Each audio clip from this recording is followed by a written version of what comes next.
இந்த வீடியோவில் நாம் பார்க்க போகிறது plant growth and development in plant physiology. So plant growth எப்படி நம்ம பார்க்குறோம்? இப்போ நம்ம சீடை எடுத்துகிட்டு போயிட்டு சாயிலில் போடுறோம். ஸோ அந்த சாயிலில் போட்ட உடனே சீட் ஜெர்மினேட் ஆகுதா? ஸோ ஜெர்மினேட் ஆகும்போது சீடு plumule and radicle மூலமாக வெளியில் வருது. அதுதான் ஜெர்மினேஷன். இப்போ plumule ஷூட் சிஸ்டமாக மாறப்போகுது அண்ட் ரேடிக்கல் ரூட் சிஸ்டமாக மாறப்போகுது. ஸோ அந்த ஃபர்ஸ்ட் காட்டிலீடன்ஸ், அதாவது மொனோகாட்டிலீடனாக இருந்தால் சிங்கிள் காட்டிலீடன் டெவலப் ஆகும், டைகாட்டிலீடனாக இருந்தால் 2 காட்டிலீடன். இப்போ இங்கே நீங்கள் பார்க்குறீங்க இல்லையா? ஸோ இந்த மாதிரி 2 காட்டிலீடன் டெவலப் ஆகி அது ஒரு பெரிய மரமாக மாறும். ஸோ நம்மளால அந்த க்ரோத்தை பார்க்க முடியுது இல்லையா? ஒரு துளிராக இருந்து அந்த துளிர்லேருந்து ஒரு பெரிய மரமாக வளருது. ஸோ அப்போ அந்த க்ரோத் என்னது?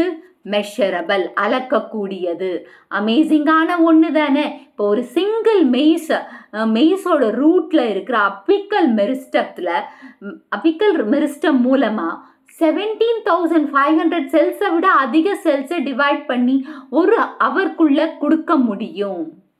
அதே மாதிரி வாட்டர்மெலான், அந்த ஃப்ரூட் இருக்குல்ல, வாட்டர்மெலான், அந்த ஃப்ரூட் சைஸ் இன்க்ரீஸ் ஆகுது பார்த்தீங்கன்னா 350,000 டைம்ஸ் இன்க்ரீஸ் ஆகுது. காரணமே அந்த செல் தான், செல்ஸ் டிவைட் ஆகிறதுனால தான். ஓகே, நெக்ஸ்ட்டு பேம்பு என்றது எவர்கிரீன் கிராஸ். எவர்கிரீன்னா எப்போவுமே க்ரீன் கலர்லேயே இருக்கும். அப்புறமா அதுதான் ஃபாஸ்டஸ்ட் க்ரோயிங் பிளான்ட். 91 சென்டிமீட்டர் ஒரு நாளைக்கு வளருது. அதே மாதிரி ஸ்லோயஸ்ட் க்ரோயிங் பிளான்ட் பார்த்தீங்கன்னா செடாரோ கேட்கஸ். இங்கே பார்த்தீங்கன்னா இது வளர்றதுக்கே ஃபர்ஸ்ட், அதாவது இனிஷியல் இது பார்த்தீங்கன்னாவே 10 இயர்ஸில் 1 இன்ச் தான் வளர்ந்துருக்கும் ஃபஸ்ட்டு 10 இயர்ஸில். அதுக்கப்புறம் ஃப்ளவரிங் அந்த பிளான்ட் 60 இயர்ஸ் ஆனாதான் ஃப்ளவரிங்கே நடக்கும். அப்போ அந்த பிளான்ட்டோட லைஃப் ஸ்பேன் பார்த்தீங்கன்னா 150 இயர்ஸ். ஸோ அப்புறமா 75 to 100 இயர்ஸ் ஆனாதான் இந்த பிரான்ச்சஸ் வளரும், அதாவது ஆர்ம்ஸ், சைட் ஆர்ம்ஸ் டெவலப் ஆகும். ஸோ இப்போ இது உங்களுக்கு தெரியும் இல்லையா? இது பார்த்தீங்கன்னா இதுதான் பேம்பு, உங்களுக்கு தெரியும். அப்புறம் இது பார்த்தீங்கன்னா என்னது? இதுதான் அந்த கேட்கஸ். அண்ட் இது சைட் ஆர்ம். இது வளர்கிறதுக்கு எத்தனை நாள் ஆகும் இந்த பிளான்ட்டில்? 75 இயர்ஸ்க்கு மேலே போனாதான், 75லேருந்து 100 இயர்ஸ் ஆனாதான் இது என்ன டெவலப் பண்ணும்? பிரான்ச்சஸ், அதாவது பக்கத்து சைடில் இருக்கிற பிரான்ச்சஸ். அப்புறம் இந்த பிளான்ட் 60 இயர்ஸ் ஆனாதான் ஃப்ளவரிங்கே நடக்கும். அப்போ இது ஸ்லோ க்ரோயிங் தானே. Next characteristics of the growth. இப்போ க்ரோத் எப்படி இன்க்ரீஸ் ஆகுது கொஞ்சம் யோசிங்க. ஃபஸ்ட்டு ஒரு சிங்கிள் செல் தான். ஓகே, அந்த சிங்கிள் செல் டிவைட் ஆகி தான் நம்மளுக்கு மல்டி செல்லுலாராக மாறுது. இந்த செல்லுக்குள்ள நடுவில் இருக்கிறது நியூக்ளியஸ். அது நம்ம தெரியும். அந்த நியூக்ளியஸை சுற்றி இருக்கிறது சைட்டோபிளாசம். ஸோ இந்த நியூக்ளியஸும் சைட்டோபிளாசமும் சேர்ந்தது தான் புரோட்டோபிளாசம். அப்போ ஒரு செல் அதோட சைஸ் இன்க்ரீஸ் ஆகணுமா, க்ரோத் இன்க்ரீஸ் ஆகணும் பார்த்தீங்கன்னா அது எப்படி இன்க்ரீஸ் ஆகுது? புரோட்டோபிளாசம், அதாவது செல்லுலார் லெவலில் புரோட்டோபிளாசம் மூலமாக தான் நம்ம க்ரோத்தை பார்க்க முடியும். இப்போ இந்த ஸ்டெம்ஸு ரூட்ஸ்லாம் இன்டிட்டர்மினேட்னா க்ரோத் நடந்துக்கிட்டே இருக்குது. ஸோ டிட்டர்மினேட், இப்போ குறிப்பிட்ட காலம் வரையும் தான் இது வளரும் அப்படிலாம் கிடையாது. பெரிய பெரிய மரத்துலலாம் எவ்வளோ ஹைட் வேணும்னாலும் வளரும். அதே மாதிரி ரூட்ஸுக்கு எங்கே தண்ணி இருக்கோ அது வரையும் வளரக்கூடிய சக்தி இருக்குது. அதாவது இன்டிட்டர்மினேட்னா சொல்லவே அன்லிமிட்டட் க்ரோத்துன்னு சொல்லலாம். ஸோ அப்போ கண்டினியூஸாக அந்த ஸ்டெம் அண்ட் ரூட் டிப்பில் செல் டிவிஷன் நடந்துக்கிட்டே இருக்கும். அப்போ இந்த ஃபார்ம் ஆஃப் க்ரோத் என்னன்னு சொல்லுவாங்க? Open form of growth. ஓகேவா? ஸோ இதில் ப்ரைமரி க்ரோத் ஆஃப் த பிளான்ட்டோட ஆக்டிவிட்டி எதனால் ஏற்படுதுன்னா ரூட் அண்ட் ஷூட் டிப்பில் இருக்கிறது அப்பிக்கல் மெரிஸ்டம். ஸோ அதனால தான் primary growth of the plant ஏற்படுது. ஸோ ஷூட் டிப்லேயும் ரூட் டிப்லேயும் அப்பிக்கல் மெரிஸ்டம் இருக்குது. அப்பிக்கல் மெரிஸ்டத்தில் ப்ரோகேம்பியம் இருக்குது. அந்த ப்ரோகேம்பியம் தான் செல்ஸை டிவைட் ஆக சொல்லிகிட்டே இருக்குது. ஸோ டிவைட் ஆகிட்டே இருக்குது. நியூ செல்ஸ் ஃபார்ம் ஆக ஆக வளர்ச்சி ஏற்பட்டுக்கிட்டே இருக்குது. ஸோ இப்போ இது லீனியர்னா லென்த் வைஸாக டெவலப் ஆகிட்டு இருக்கிற க்ரோத்துன்னு சொல்லலாம். இப்போ secondary vascular cambium, cork cambium are added new cells, அதாவது ப்ரோகேம்பியம் மட்டும் செல்ஸை ப்ரொடியூஸ் பண்ணுதுன்னா அது லென்த் வைஸாக இன்க்ரீஸ் ஆகுது, லீனியர் க்ரோத். இப்போ செகண்டரி வாஸ்குலர் கேம்பியமும் கார் கேம்பியமும் நிறைய நியூ செல்ஸை ப்ரொடியூஸ் பண்ணுது. அது கிரித்னா வித் வைஸா, வித் அகலம் எப்படின்னு சொல்லாம, இப்போ லீனியர்னா ஸ்ட்ரெயிட்னா, இப்போ அகலம்னா இந்த இதுதான். Okay, with. ஸோ இந்த வித் வைஸா இன்க்ரீஸ் ஆகுது. அதுக்கு காரணம் யாரு? Secondary vascular cambium and car cambium. Okay, so இப்போ லீவ்ஸு, ஃப்ளவர்ஸு, ஃப்ரூட்ஸ் இதெல்லாம் லிமிட்டட் க்ரோத் தானே. இப்போ லீவ்ஸ் வந்து ஒரு ஸ்டேஜுக்கு அப்புறம் கொட்டிடுது இல்லையா, எல்லோ க்ரீன் கலராக இருக்கும், துளிராக இருக்கும், அப்புறமா க்ரீன் கலராக இருக்கும், டார்க் க்ரீனாக வந்து அப்புறமா எல்லோ கலராக மாறி கொட்டிடும், இது லீவ்ஸில். அதே மாதிரி ஃப்ளவர்ஸ் வந்து பார்த்திங்கன்னா ஃபார்ம் ஆகி மெச்சூர் ஆன பிறகு, ஃபர்டிலைசேஷன் நடந்த பிறகு அந்த இது பெட்டல்ஸு இதெல்லாம் கீழே விழுந்துடும். அதே மாதிரி ஃப்ரூட் ஃபார்ம் ஆன பிறகு, ஃப்ரூட் வந்து காயாகி கனி ஆன பிறகு என்ன சொல்லிடுவோம், ஒன்று நாம் பறிச்சிடுறோம், இல்லைன்னா அதுவே செடியை விட்டு கீழே விழுந்துடும். அப்போ இது என்ன க்ரோத்து? இது லிமிட்டட் க்ரோத் இல்லைன்னா determinate growth or closed form of growth. இப்போ மோனோகார்பிக் ஆனுவல் பிளான்ஸ், ஆனுவல்னாவே ஒரே வருஷத்தில் தன்னோட லைஃப் ஸ்பேனை முடிச்சுக்கும், அதுதான் ஆனுவல் பிளான்ஸ். மோனோகார்பிக்னா அவங்களோட லைஃப் ஸ்பேனில் ஒரே ஒரு டைம் தான் ஃப்ளவரிங் அண்ட் ஃப்ரூட்டிங்கை கொடுக்கும். Example Bedi and beans. So Bedi நெல், பீன்ஸ் உங்களுக்கு தெரியும், அவரைக்காய் சொல்லலாம், நார்மல் ஃப்ரெஞ்ச் பீன்ஸ், அது எல்லாமே. மோனோகார்பிக் பெரினியல்னா ரொம்ப வருஷம் இந்த பிளான்ஸ் உயிர் வாழும். Only once during the life time அவங்க என்ன ப்ரொடியூஸ் பண்ணுவாங்க, ஃப்ளவர்ஸ் அண்ட் ஃப்ரூட்ஸை ப்ரொடியூஸ் பண்ணாங்க. ஸோ ஃப்ளவர்ஸை ஒரு வாட்டி தான் ப்ரொடியூஸ் பண்ணுவாங்க, ஆனால் ரொம்ப வருஷத்துக்கு இருப்பாங்க. எக்ஸாம்பிள் பேம்பூ, மூங்கில். பாலிகார்பிக் பெரினியல்னாவே ரொம்ப வருஷத்துக்கு உயிர் வாழறது. பாலிகார்பிக்னா நிறைய ஃப்ரூட்ஸை ப்ரொடியூஸ் பண்ணுவாங்க. எக்ஸாம்பிள் கோகனட், தென்னை மரம். ஓகே, ஃப்ரூட்ஸ் அண்ட் ஃப்ளவர்ஸை வருஷம் ஃபுல்லாக கொடுத்துட்ருப்பாங்க. ஓகேவா, ஒவ்வொரு வருஷமும் கொடுப்பாங்க, வருஷம் ஃபுல்லாகவும் கொடுப்பாங்க. அது வந்து polycarpic perennials. Next, kinetics of growth. So இந்த க்ரோத்தை நம்ம அனலைஸ் பண்ணணும். ஸோ அந்த செல்லோட மூவ்மெண்ட் அண்ட் எக்ஸ்பான்ஷனை வச்சு தான் நாம் இந்த கைனடிக்ஸ் ஆஃப் க்ரோத்தை அனலைஸ் பண்ணுறோம். ஸோ இதில் ரெண்டு வகை இருக்குது. ஸ்டேஜஸ் இன் க்ரோத் ரேட், இதை ஃபஸ்ட்டு பார்க்கலாம். ஸோ இந்த டோட்டல் பீரியட், இப்போ நம்ம க்ரோத்னாவே எங்கேருந்து ஆரம்பிக்குது, ஒரு சிங்கிள் செல் தான் ஒரு குழந்தையா ஃபார்ம் ஆகி அம்மா வயிற்றுக்குள்ளேருந்து வெளியில் பிறக்கிறோம் நம்ம. ஓகேவா, ஸோ அதே மாதிரி தான் செடிங்கள்லையும் பார்த்தீங்கன்னா ஃபர்டிலைசேஷன் ஆகும்போது ஒரு சின்ன செல்லு தான், ஒரே ஒரு செல்லு தான், அது டிவைட் ஆகி சீடாக வந்து அடுத்த ஜென்ரேஷனை உருவாகுது பிளான்ஸில். ஓகே, இப்போ டோட்டல் பீரியட், அதாவது இனிஷியல் ஸ்டேஜில் இந்த ஃபைனல் ஸ்டேஜ் ஆஃப் க்ரோத், அதாவது இந்த இனிஷியல் ஸ்டேஜில் இருந்து ஃபைனல் ஸ்டேஜ், அதாவது இனிஷியல் ஸ்டேஜ் ஆஃப் க்ரோத்தில் இருந்து ஃபைனல் ஸ்டேஜ் ஆஃப் க்ரோத்துக்கு நடுவில் இருக்கிற அந்த காலத்தை தான் நம்ம என்னன்னு சொல்கிறோம், grand period of growth. Okay, இந்த டோட்டல் க்ரோத்தை நம்ம எப்படி பிளாட் பண்ணுறோன்னா, அதாவது plotting against the time and S-shaped sigmoid growth. இது வந்து grand period growth is obtained. இங்கே இது பாருங்கள், இதுதான் சிக்மாய்ட் க்ரோத்துக்கு. ஸோ இங்கே நம்ம டைம் எக்ஸ் ஆக்சிஸ்லேயும் அண்ட் ஒய் ஆக்சிஸில் ஒரு க்ரோத் ஆஃப் த ஆர்கானிசத்தை எடுத்துக்கிட்டோம். ஃபர்ஸ்ட் இந்த எஸ் கர்வ், இந்த இதுக்கு பேர் எஸ் கர்வ் கிராஃப், இல்லைன்னா சிக்மாய்ட் க்ரோத் கிராஃப்னு சொல்லுவாங்க. ஸ்டார்டிங்கில் பார்த்தீங்கன்னா லேக் ஃபேஸ், இங்கே க்ரோத் ரொம்ப ஃபாஸ்ட்டாக இருக்கும், அதாவது இனிஷியலில் ஃபாஸ்ட்டாக இருக்காது, கொஞ்சம் ஸ்லோவாக தான் இருக்கும். அதுக்கப்புறம் லேக்கு அப்புறம் ரொம்ப ஃபாஸ்ட்டாக எக்ஸ்பெனென்ஷியலாக இருக்கிறது வந்து லாக் ஃபேஸ். அதுக்கப்புறம் ஒரு ஸ்டேஜுக்கு அப்புறம் கொஞ்சம் டிமினிஷிங் ஆகும் க்ரோத். டிமினிஷிங் ஆகிட்டு ஃபாஸ்ட்டாகினதை இப்போ சடன் பிரேக் போட்ட உடனே கொஞ்சம் ஸ்லோவாகும் இல்லையா, ஸோ அந்த மாதிரி ஸ்லோவாகிட்டு அதுக்கப்புறம் ஸ்டெடியாக போகும். ஸோ இதுதான் வந்து க்ரோத், சிக்மாய்டு க்ரோத் கர்வ் அப்படின்னு சொல்லுவாங்க. இதை நம்ம என்னன்னு சொல்கிறோம், அதாவது இது எப்படி இனிஷியலுக்கும் ஃபைனல் ஸ்டேஜ் ஆஃப் க்ரோத்துக்கு நடுவில் இருக்கிற டைம் பீரியடை தான் நம்ம என்னன்னு சொல்லுவோம், கிராண்ட் பீரியட் ஆஃப் க்ரோத் அப்படின்னு சொல்லுவோம். ஸோ இது எப்படி நம்ம இந்த growth curve எப்படி plot பண்ண முடியும்? Time versus that is growth of an organism. அப்படி நம்மளுக்கு என்ன curve கிடைக்கும்? sigmoid S-shaped sigmoid curve இல்ல grand period curve சொல்லலாம். ஸோ இதில் 4 phases இருக்குது இந்த growth curve, அதாவது sigmoid curveல 4 phase இருக்குது. lag phase, log phase, decelerating phase and maturation phase. First lag phase. lag phaseல என்னன்னு சொல்லணும்? ஏற்கனவே இருந்த ஒரு செல் டிவைட் ஆகி அந்த செல்லில் இருந்து 2 செல் வருது. இப்போ அந்த 2 செல் 4 ப்ரொடியூஸ் ஆகும். இப்படி போயிட்டே இருக்கும் இல்லையா? இது அதாவது செல்ஸ் கண்டினியூஸ். செல்ஸ் எதுலேருந்து ஃபார்ம் ஆகுது?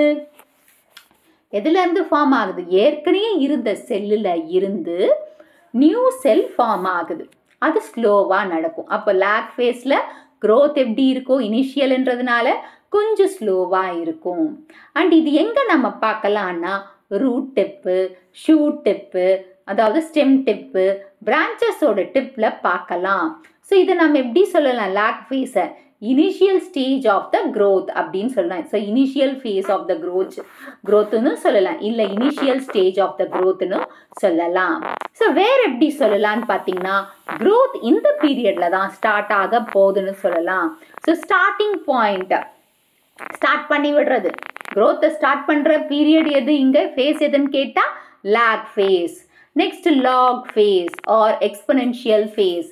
இங்கே நியூ செல்ஸ் ஃபாஸ்ட்டாக சைஸ் வைஸாக இன்க்ரீஸ் ஆகும், ரொம்ப ஃபாஸ்ட்டாக இன்க்ரீஸ் ஆகும். அதுக்கு காரணம் அதோட செல் வால் மெட்டீரியல்ஸ் அதில் நிறைய டெபாசிட்டாக இருக்கிறதுனால தான். ஸோ அப்போ growth இங்கே எவ்வளோ இருக்கும்? growth ரேட் எடுத்துக்கிட்டிங்கன்னா மேக்ஸிமமாக இருக்கும். ஸோ மேக்ஸிமமாக இருக்கிறதுனால செல் டிவிஷன் ஃபாஸ்ட்டாக நடக்கும். அப்புறமா ரொம்ப ஃபாஸ்ட்டாக இருக்கும். ஃபிசியாலஜிக்கல் ஆக்டிவிட்டீஸ் எல்லாமே ஃபாஸ்ட்டாக இருக்கும் இங்கே. அப்போ வால்யூம் ஆஃப் புரோட்டோபிளாசமும் இன்க்ரீஸாக தான் இருக்கும்.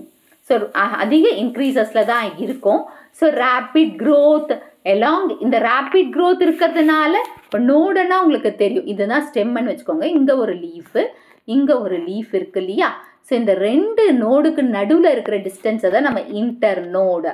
ஸோ அந்த இன்டர் நோடோட எலாங்கேஷன் அதிகமாக இருக்கும். ஏன்னா க்ரோத் ஃபாஸ்ட்டாக இருக்கிறதுனால ஹைட் வைஸாக அது இன்க்ரீஸ் ஆகுது. ஸோ ஸ்டெம்மில் இன்டர்னோட் எலாங்கேஷன் அதிகமாக இருக்கும். நெக்ஸ்ட் இப்போ முடிஞ்சிச்சு இல்லையா log phase. Next decelerating phase or decline phase or slow growth phase. So இங்கே ரேட் ஆஃப் க்ரோத் டிக்ரீஸ் ஆகுது. இப்போ நம்ம இன்க்ரீஸ் படித்தோம் இல்லையா லாகில், ஆனால் இங்கே டிக்ரீஸ் ஆகுது. அப்போ டிக்ரீஸ், அப்புறமா இன்டர்னல் எக்ஸ்டர்னல் எல்லாத்துலேயுமே லிமிட்டட் க்ரோத்தை காட்டும். ஸோ இது ஃபேக்டர்ஸ் பிட்வீன் மெட்டபாலிக் ப்ராசஸ் கொஞ்சம் ஸ்லோவாகும்.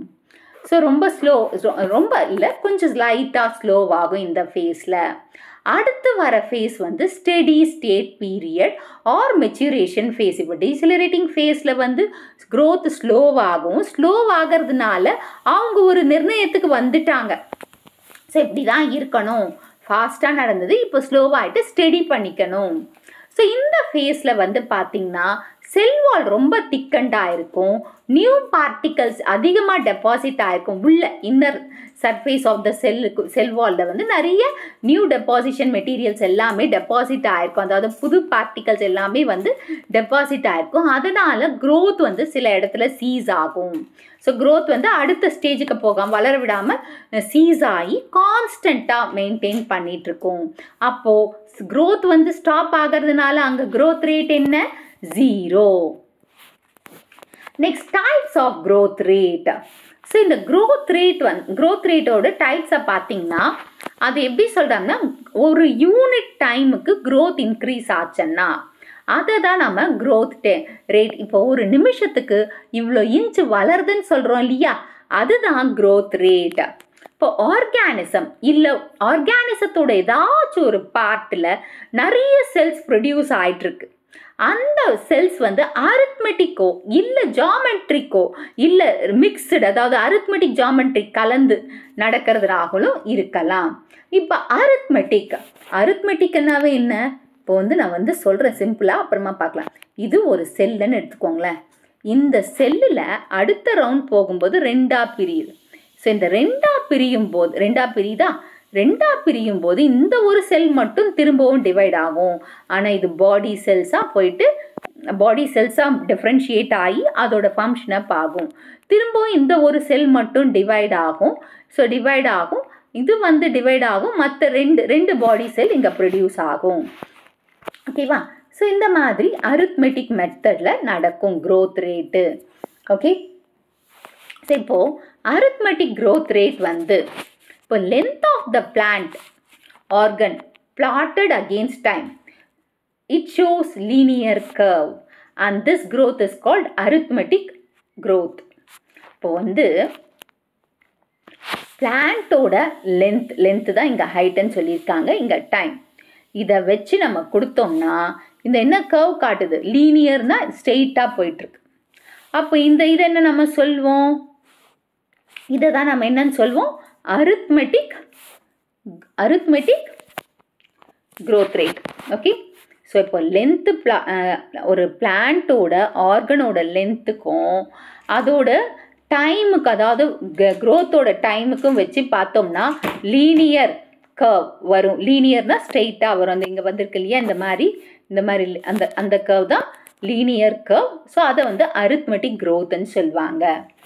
நெக்ஸ்ட் இப்போது ரேட் ஆஃப் த க்ரோத் வந்து கான்ஸ்டன்ட் சேமாக இருக்குது. It increases in an arithmetic manner. So இங்கே வந்து ஸ்ட்ரெயிட்டாக தானே போயிட்டே இருக்குது அரித்மெட்டிக் மேனரில். ஸோ அது அரித்மெட்டிக் மேனர். இப்போ only one cell is allowed to divide between two resulting progenies. அதை தான் நான் இப்போ சொன்னேன் இல்லையா. இப்போ இங்கே பாருங்கள், இது ஒரு செல்லு, இந்த ஒரு செல் டிவைட் ஆகி ரெண்டாக ப்ரொடியூஸ் ஆகுது. அந்த இப்போ இது ஒரு செல், இது ரெண்டாக டிவைட் ஆகுதுன்னு வச்சுக்கோங்களேன். இது மட்டும் டிவைடிங்கில் இருக்குது, இது வந்து மெச்சூரேஷன் ஆயிடுச்சு. அதே மாதிரி இந்த செல் ரெண்டாக ப்ரொடியூஸ் ஆகிட்டு இது டிவைடிங்க்கு போயிடுது அண்ட் இதுவும் மெச்சூரேஷனுக்கு வந்துடுது. ஸோ மெச்சூரேஷனுக்கு ஆகிட்டே இருக்குது. ஸோ ஒரு செல் டிவைட் ஆகுது, மற்ற செல்ஸ் எல்லாம் வந்து ஒரு செல் மட்டும் டிவைட் ஆகுது, மற்ற செல்ஸ் எல்லாம் மெச்சூரேஷனுக்கு போயிட்டுருக்கு. மெச்சூரேஷன் சொல்கிறத விட அதோட ஃபங்க்ஷன் டிஃப்ரென்சியேஷன் ஆகிட்டுருக்கு. அதாவது ஒன்று வந்து டிவைடிங் செல், இங்கே கலரை காட்டியிருக்காங்க பாருங்கள். ஒன்று வந்து இந்த கலர் இருக்கு இல்லையா, இந்த கலர் ஒன்று வந்து டிவைடிங் செல். அதே மாதிரி இந்த கலர் இருக்கு இல்லையா, அது பாடி செல்லாக ஆக்ட் ஆகுது. பாடி செல்னா டிஃப்ரென்ஷியேட் ஆகி அதோட ஃபங்க்ஷனை பார்க்க போகுது. So the rate of growth வந்து கான்ஸ்டண்ட்டாக இருக்குது. ஏன்னா எதனால் கான்ஸ்டன்ட்டு சேமாக இருக்குது, அரித்மெட்டிக் மேனர்னா என்ன, ஒரே ஒரு செல்லு தான் டிவைட் ஆகும். ஒரு செல் டிவைட் ஆனால் ரெண்டு கிடைக்குது, அந்த ரெண்டில் ஒன்று தான் திரும்பவும் அடுத்த ரவுண்டில் டிவைட் ஆகும், இன்னொன்று பாடி செல்லாக மாறுது, டிஃப்ரென்ஷியேட்டட் அண்ட் மெச்சூர்டு. இப்போ ஒரு ரவுண்டில் செல் டிவிஷன் நடக்குது. Only a single cell remain capable of dividing. அதான் நான் சொன்னேன்ல, ஒரு செல் டிவைட் ஆகுது, இன்னொரு செல் வந்து பாடி செல்லாக ஃபார்ம் ஆகுது. இப்போ ஒரு எக்ஸாம்பிள் கொடுத்துருக்காங்க. ஃபஸ்ட்டு ரவுண்டில் ஒரு சிங்கிள் செல்லை கொடுத்தாச்சு, அதை டிவைட் பண்ணியாச்சு. திரும்ப அதுலேருந்து ரெண்டு செல் வந்தது, அதில் ஒரு செல் வந்து டிவைடிங் செல், இன்னொன்று வந்து பாடி செல்லாக மாறுது. ஸோ செகண்ட் ரவுண்ட்லேயும் இதே மாதிரி தான் நடக்குது. ஒரு செல் டிவைட் ஆகுது, திரும்ப ரெண்டு பாடி செல் ஃபார்ம் ஆகுதா. அப்புறம் தேர்ட் ரவுண்டில் ஒரு செல் டிவைட் ஆகுது, 3 பாடி செல்ஸாக நடக்குது. அதை தான் இங்கே கொடுத்துருக்காங்க. இதுதான் உங்களுக்கு சொல்லியிருக்காங்க. நெக்ஸ்ட்டு இப்போ பிளான்ட்ஸ் வந்து சிங்கிள் டிவைடிங் செல்ல பார்த்தீங்கன்னா, இப்போ ஒரு சிங்கிள் செல் வந்து பிளான்ட்டில் வந்து டிவைட் ஆகிட்டு இருந்தால் எவ்வளோ ரவுண்ட்ஸ் பார்த்தீங்கன்னா 1 million rounds nuclear cellular division நடக்க வாய்ப்பு இருக்குது. இப்போ ஒவ்வொரு ரவுண்ட்லேயும் ஒரு நாளைக்கு அரித்மெட்டிக் மூலமாக 1 மில்லியன் டேஸில், அதாவது அரித்மெட்டிக் மூலமாக 1 மில்லியன் டேஸ் ஆர் 2739.7 இயர்ஸ் ஆகுது அத்தனை செல்ஸை ப்ரொடியூஸ் பண்ணுறதுக்கு. ஒரு ரவுண்டுக்கே சொல்கிறாங்க, ஒரு நாளைக்கு பண்ணாங்கன்னா இவ்வளோ செல்ஸ் ப்ரொடியூஸ் ஆகிறதுக்கு இத்தனை வருஷம் ஆகுது. ஸோ அரித்மெட்டிக் இது ரேட் எப்போ கேப்பபிள் பார்த்தீங்கன்னா, small number of cells divide ஆகும்போது பிளான்ட்டோட ஸ்மால் பார்ட்ஸில் தான் இது கேப்பபிள் அப்படின்னு சொல்கிறாங்க. இது நடக்கும் அரித்மெட்டிக்காக. இப்போ எக்ஸாம்பிள் பார்த்தீங்கன்னா, ஒரு ஹேர் எங்கே இருக்கும், பிளான்ட்ஸில் லீவ்ஸ்லேயும் ஸ்டெம்ஸ்லேயும் ஹேர் ப்ரொடியூஸ் ஆகுது இல்லையா. ஸோ ஹேரோட செல் அதான் எபிடெமல் செல்ஸ்லேருந்து தானே ஹேர் வருது. எபிடெமல் க்ரோத்தில் அது சிங்கிள் ரோ ஆஃப் செல்ஸ் தானே. செல் டிவிஷன் வந்து பேசல் செல்லில் தான் நடக்குது. ஸோ ஹேரோட பாட்டம் செல்லில் செல் டிவிஷன் நடக்குது. மற்ற எல்லாம் வந்து என்ன செல்லாக ஃபார்ம் ஆகுது? எபிடமல் செல்லாக ஃபார்ம் ஆகுது. இப்போ இந்த ஹேரில் வந்து 5 to 10 செல்ஸ் தான் இருக்கும் செல் டிவிஷன் ஆஃப் பேசல் செல்லில். And it sells good produce 5 to 10 days. அந்த செல் ப்ரொடியூஸ் ஆகிறதுக்கு 5 to 10 செல்ஸ் தான் இருக்கும் செல் டிவிஷனோட பேசல் செல்லில். அது ப்ரொடியூஸ் ஆகிறதுக்கு 5 to 10 days தான் ஆகும். ஸோ இதை வச்சு நம்ம கிராஃபை பிளாட்டட் பண்ணலாம். மேத்தமெட்டிக்கலாக எக்ஸ்பிரஷனும் கொடுத்துருக்காங்க. ஸோ எக்ஸ் ஆக்சிஸில் டைமையும் ஒய் ஆக்சிஸில் ஹைட்டையும் எடுத்துக்கிட்டோம். ஹைட் ஆஃப் த பிளான் நம்மளுக்கு வந்து ஒரு லீனியர் கர்வ் தான் கிடச்சிருக்கு. ஓகே, இப்போது LT is equal to L0 plus RT. So length in time, LTன்னா லென்த் இன் டைம் அதாவது T என்றது இங்கே டைம், L0 வந்து லென்த் அட் டைம் 0 அதாவது இனிஷியல் லெவலில், அண்ட் ஆர் என்றது growth rate of elongation per unit. ஒவ்வொரு யூனிட் ஆஃப் டைம் அதாவது ஒவ்வொரு மினிட்டுக்கோ யூனிட் அந்த எலாங்கேஷன் எவ்வளோ நடக்குதுன்றது நம்ம கண்காணிக்கணும். Next geometric growth rate. So இங்கே பார்த்தீங்கன்னா இது மாதிரி தான் நிறைய பிளான்ஸ் அதாவது ஹையர் பிளான்ஸ் அண்ட் பிளான்ட் ஆர்கன்ஸில் இந்த மெத்தடில் தான் ஜியாமெட்ரிக் growth மெத்தடில் தான் மெஷர் பண்ணுறாங்க சைஸ் அண்ட் வெயிட்டை. ஸோ பிளான்ட்டோட growth பார்த்தீங்கன்னா ஜியாமெட்ரிக் செல் டிவிஷனில் பார்த்தீங்கன்னா ஆல் செல்ஸ் அதாவது டிஷ்யூஸ் எல்லாமே ஆக்டிவ். அதாவது நம்ம அரித்மெட்டிக்கில் என்ன சொன்னோம்? ஒரு செல் தானே, ஒரு செல் டிவைட் ஆகும், இன்னொரு செல் பாடி செல். ஆனால் இங்கே அப்படி கிடையாது. ஒரு செல் டிவைட் ஆகும், மதர் செல் டிவைட் ஆகி 2 ஃபார்ம் ஆகும்.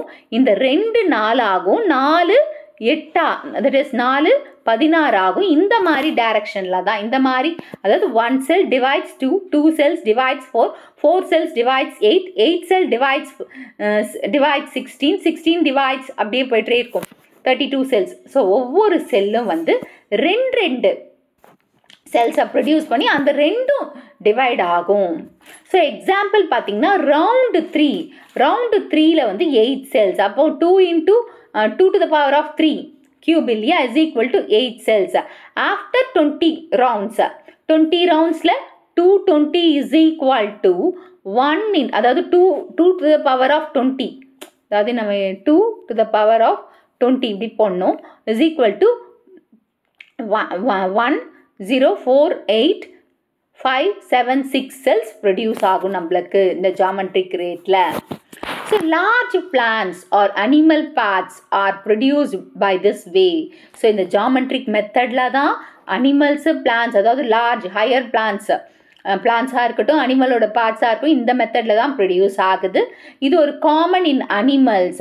ஆனால் இந்த method common in animals, rare in plants when they are young and ஸ்மாலாக இருக்கும்போது.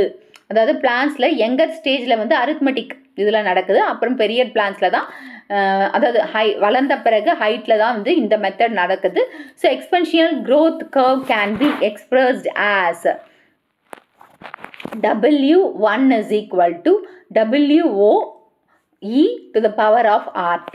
இந்த W1 என்றது final size, weight, height and நம்பரை வச்சு, அப்புறமா W0 வந்து initial size at the beginning of the period, R வந்து growth rate, T வந்து time of the growth, E வந்து base of the natural logarithm. Next இங்கே R வந்து ரிலேட்டிவ் growth. அண்ட் இது எப்படி மெஷர் பண்ணுறாங்கன்னா பிளான்ட் வந்து material new plant material produce ஆகுது இல்லையா, அதை வச்சு மெஷர் பண்ணுறதுனால அதை வந்து நம்ம என்னன்னு சொல்கிறோம்? Efficiency index. இப்போ ஃபைனல் சைஸ் வந்து W1 வந்து எது மேலே டிபெண்ட் ஆகிருக்கு? W0. அந்த W0 எங்கே வருது? Initial size. So final size depend on initial size. Arithmetic and geometric growth of embryo. இப்போ பிளான்ட் growth பார்த்தீங்கன்னா பை த காம்பினேஷன், அதாவது அரித்மெட்டிக் growthம் இங்கே நடக்குது, ஜியாமெட்ரிக் growthம் நடக்குது. ஸோ எம்ப்ரியானிக் ஸ்டேஜில் பார்த்தீங்கன்னா ஜியாமெட்ரிக்கல் வைஸாக ப்ரொடியூஸ் ஆகுது, செல் டிவிஷன் நடக்குது, அந்த ரூட் டிப் ஷூட் டிப்பில் எல்லாத்துலேயுமே நடக்குது. ஒரு கட்டத்துக்கு மேலே அட் திஸ் பாயிண்ட் பார்த்தீங்கன்னா growth வந்து ஸ்லோயர் ஆகுது, அரித்மெட்டிக் டைப்பில் ஸ்லோவாக நடக்குது. ஆனால் நியூ செல்ஸ் வந்து ப்ரொடியூஸ் ஆன பிறகு டெவலப் ஆகிறது, மெச்சூரேஷன் கண்டிஷன், மெச்சூரிட்டி ஆகிறது, ஸ்பெஷலைஸ்டு டைப்ஸ், மெட்டபாலிக் இதெல்லாமே வந்து ஃபார்ம் ஆகிறதுக்காக ஸ்லோயர் அரித்மெட்டிக் டைப்பில் நடக்குது. இதெல்லாம் எதனால் நடக்குதுன்னு பார்த்தீங்கன்னா நியூ செல் ஃபார்மேஷன், மெட்டபாலிக் சேஞ்சஸால் மெட்டபாலிக் அந்த செல்ஸு ஃபங்க்ஷன் ஆகிறதுக்காக, மெச்சூரிட்டி ஆகிறதுக்காக இது நடக்குது. ஸோ பிளான்ஸில் வந்து older mixture of older and mature cells and young செல்ஸும் இருக்குது. இப்போ ஓல்டர் செல்ஸ் வந்து மெச்சூரிட்டி ஆகிடுது, யங்கர் செல்ஸ் வந்து செல் டிவைட் ஆகுது, நியூ செல்ஸை ப்ரொடியூஸ் பண்ணுது. இப்போ இங்கே பாருங்கள், இந்த ஜைகோட். ஸோ ஜைகோட் டிவைட் ஆகி 2 4 ஆகுது, 4 8 ஆகுது, 8 16 ஆகுது. ஆனால் ஒரு சர்டைன் ஸ்டேஜுக்கு அப்புறம் வந்து அந்த க்ரோத் சில செல்ஸில் இருக்காது. ஸோ அந்த சில செல்ஸில் இருக்காது. இங்கே நீங்களே பாருங்கள், இந்த மாதிரி ரெட் கலரில் இருக்கிறது வந்து செல்ஸ் டிவைட் ஆகாது, அங்கே க்ரோத் வந்து சீஸ் ஆயாச்சு. செல்ஸ் லாஸ் த கெப்பாசிட்டி, ஒரு மாதிரி ஒயிட் கலரில் இருக்கு இல்லையா, ஒரு மாதிரி ஆஷ் கலரில், அந்த வந்து கெப்பாசிட்டியை இழந்திருக்கு. அண்ட் க்ரீன் கலரில் இருக்கிற செல்ஸ் மட்டும்தான் செல் டிவிஷன் ஆகுது. அப்போ இந்த இதில் வந்து ஜாமெட்ரிக்கும் இருக்குது, அரித்மெட்டிக்கும் இருக்குது, ரெண்டுமே மிக்சட் கண்டிஷனில். இப்போது அந்த லீவ்ஸை இப்போ நம்ம இங்கே காட்டுறோம் பாருங்கள். இப்போ வந்து இது வந்து ஏ லீஃப், பி லீஃப் அண்ட் இந்த லைன் டயக்ராம் போட்டிருக்காங்க இல்லையா, அந்த அளவுக்கு வளருது. ஓகே, அந்த அளவுக்கு வளருது. ஏ லீஃப் வந்து யங்காக இருக்குது, 5 சென்டிமீட்டரில் இருக்குது. ஆனால் பி லீஃப் வந்து 50 சென்டிமீட்டர் ஸ்கொயரில் இருக்குது, ஸ்கொயர் சென்டிமீட்டர்னு சொல்கிறோம் இல்லையா அது. ஸோ அது யங்காக இருக்கிறதுனால ஃபாஸ்ட்டாக வளர்ந்துருக்கு. ஓகே, அண்ட் இது வந்து ஓல்டர் இது. ஸோ இது 55 சென்டிமீட்டரும் அது 10 சென்டிமீட்டர் ஸ்கொயரும் வளர்ந்துருக்கு. இது எப்படின்றது பார்க்கலாம். ஸோ 2 லீவ்ஸ் இருக்குது, ஏ அண்ட் பி, ஒரு பர்டிகுலர் டைமில் வரைஞ்சிருக்கும். ஓகே, அதுக்கப்புறம் அந்த வரைஞ்ச பிறகு ஏ1ஆவும் ஏ2வை பி1ஆவும் மார்க் பண்ணியிருக்காங்க. ஸோ வரைஞ்சிருக்கும், அதாவது அந்த லெவலுக்கு வந்திருக்கு. ஸோ ஏ1 வந்து ஏ அண்ட் பி1 வந்து B. So A and B இது வந்து area of leaves at a particular time. So இந்த உள்ளே போட்டிருக்காங்க இல்லையா, இது வந்து அந்த பர்டிகுலர் டைமில் A as well as B அதை எடுத்துக்கிட்டாங்க. இப்போ ஏ1 பி1 ஏரியா, இப்போ பர்டிகுலர் டைம் நம்ம கொடுக்கல, இது டைமு அந்த ஸ்டார்டிங் ஸ்டேஜு. இப்போ இது வளர்ந்தது வந்து நம்ம கொடுத்த டைம், இப்போ 1 நாளோ 2 நாளோ இல்லை ஒரு 10 நாள் கழிச்சோ அந்த டைமில் அது வளர்ந்துருக்கு, அதை வச்சு கொடுத்துருக்காங்க. Okay, so A one to A and B one to B, இங்கே வந்து அப்சல்யூட் இன்க்ரீஸ் ஒரு ஏரியா கிவன் டைமில் நடந்திருக்கு. ஸோ லீஃப் ஏ வந்து பார்த்திங்கன்னா 5 சென்டிமீட்டர்லேருந்து, அதாவது இந்த வளர்ச்சி காட்டுக்கு இல்லையா, இது வந்து 5 சென்டிமீட்டர், 5 சென்டிமீட்டர்லேருந்து 10 சென்டிமீட்டர் வளர்ந்துருக்கு. அதே மாதிரி இது 50 சென்டிமீட்டர்லேருந்து 55 சென்டிமீட்டர் இன்க்ரீஸ் ஆகிருக்கு.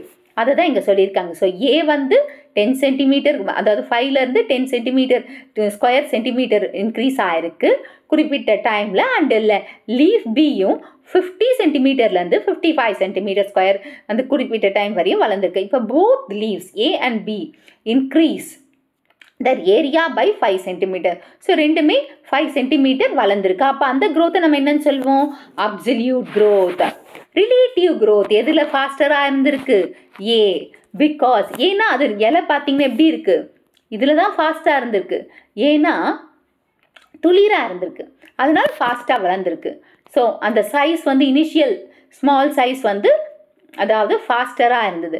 ஆனால் பியில் பார்த்தீங்கன்னா டிக்ரீஸ் ஆகிருக்கு, அதாவது இந்த இதுக்கும் 5 சென்டிமீட்டர் தான், இதுக்கும் 5 சென்டிமீட்டர், ஆனால் இதோட சைஸ் வந்து ரொம்ப பெருசாக இருக்குது. ஆனால் இது ஸ்லோவாக நடந்திருக்கு, 5 சென்டிமீட்டர் தான், ஆனால் இது ஸ்லோவாக நடந்திருக்கு. ஸோ இது வந்து டிக்ரீசஸ் வித், அதாவது இனிஷியல் ஸ்மால் சைஸாக இருக்கும்போது க்ரோத் ரிலேட்டிவ் க்ரோத் ஃபாஸ்டராக இருந்தது.